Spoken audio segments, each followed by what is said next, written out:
जय श्री सीताराम। और आप सभी को गणेश चतुर्थी की हार्दिक शुभकामनाएं। आज मैं आपके सामने 5वीं वीडियो लेकर प्रस्तुत हूं। और ये वीडियो है, मैंने किसी प्रसंग से नहीं लिया है, किसी वेद पुराण से नहीं लिया है। मैंने जो अपने पूर्वजों से सुनी बातें हैं वो मैं आपके समक्ष में प्रस्तुत कर रहा हूं। पहले तो भारतीय जातिगत व्यवस्था के बारे में थोड़ा सा चर्चा करना चाहता हूं कि भारत में जो सनातनी धर्म है उसमें चार जातियों का विभाजन हुआ है, ब्राह्मण, क्षत्रिय, वैश्य और शूद्र का। तो और सनातन धर्म में ये भी कहा गया है कि पूरे शरीर को एक जो है समाज माना गया है और इस समाज को उन्होंने 4 वर्णों में विभाजित किया गया है, 4 वर्गों में।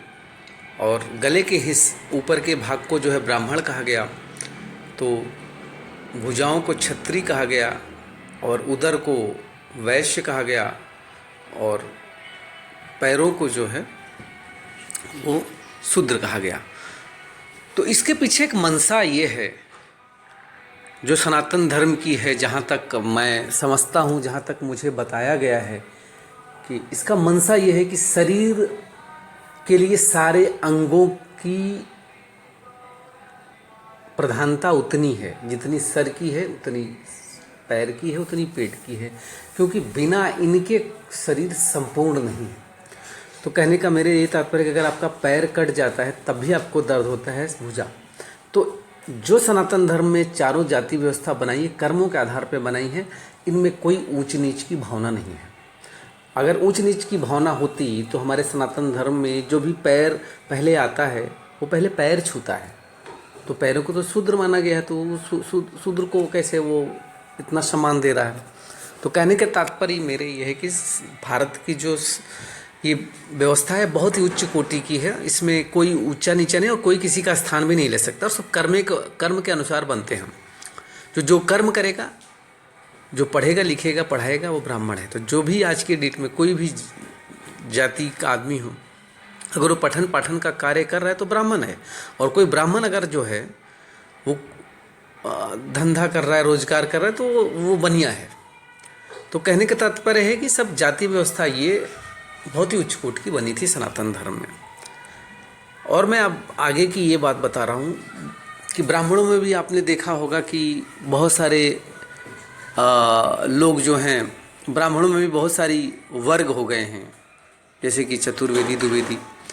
तो इनके पीछे एक कारण है, क्योंकि हमारे वेद और उपनिषदों में तो कोई ब्राह्मण को सिर्फ शर्मा ही बोला गया है।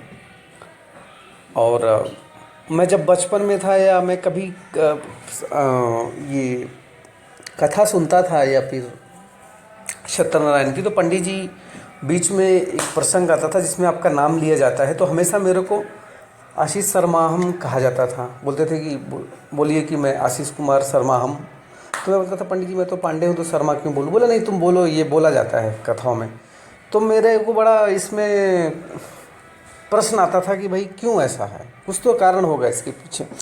तो मैं बहुत लोगों से पूछता था, किसी को ज़्यादा कोई बताता नहीं था। तो फिर मैं एक दिन अपने दादाजी से ये प्रसंग रखा, तो उन्होंने बताया कि चूँकि वो इतिहास के टीचर भी थे, तो उन्होंने बताया कि मुगल के आक्रमण से पहले ऐसा कुछ नहीं था भारत में, सब शर्मा लिखते थे जितने ब्राह्मण थे। और जब मुगल आए तो उन्होंने क्या किया कि वेद और उपनिषदों को जो है वो जलाना प्रारंभ कर दिया। और उनके पीछे उनकी ये मंशा थी कि भविष्य में जो है कोई इसको समझने वाला ना रह जाए, क्योंकि वेद किताबें ही आपको इतिहास बताती हैं, और जब हम इतिहास को ही ख़त्म कर देंगे तो उसके बारे में कोई जानकारी नहीं रखेगा। तो उन्होंने बड़ी दूरगामी इसको जो है समाप्त करने की व्यवस्था बना रखी थी। लेकिन चूँकि ऋषि मुनि थे वो तो उनसे भी महान थे, तो उन्होंने एक युक्ति निकाली। उन्होंने युक्ति ये निकाली कि उनके आश्रम में जो भी विद्यार्थी पढ़ते थे, उन्होंने बोला कि भाई आप जो गुरुदक्षिणा हमको दोगे भविष्य में जाके, तो मेरी ये गुरुदक्षिणा है कि आप ये चारों वेद याद कर लो। तो जिसने चारों वेद याद कर लिया उसको तो चतुर्वेदी उन्होंने कह दिया। और उसका ये था कि वो 4 वेद खुद याद करके आगे भविष्य में कम से कम जितने भी लोग हैं सबको 4 वेद याद कराए। जिन्होंने 3 वेद याद रखा उनको त्रिवेदी कहा गया। जिन्होंने मिश्रित ज्ञान रखा, जिन्होंने उपनिषदों का भी ज्ञान रखा, जिन्होंने वेदों को भी पढ़ा, जिन्होंने आयुर्वेद भी रखा, उनको मिश्रा कहा गया। और जिन्होंने गुरु के पास बैठ के सब चीज़ों का अध्ययन किया, चाहे वेद हो, उपनिषद हो, आयुर्वेद हो, विज्ञान हो, उनको उपाध्याय कहा गया।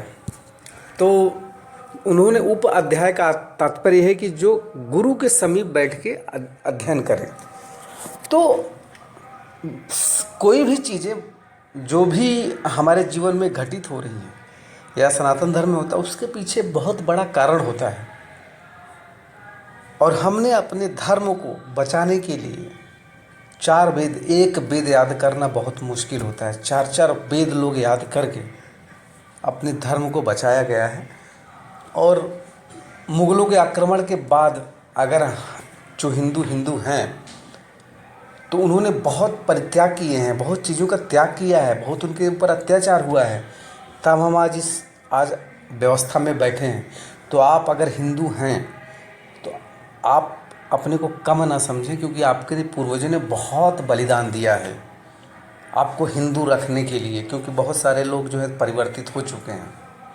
तो मैं आप लोगों से यही अनुरोध करता हूँ कि जो हमारे पूर्वजों ने इतनी तपस्या करके, इतना रक्त बहा के आज इस पे लाए हैं, तो हमको भी इसको आगे ले जाना चाहिए।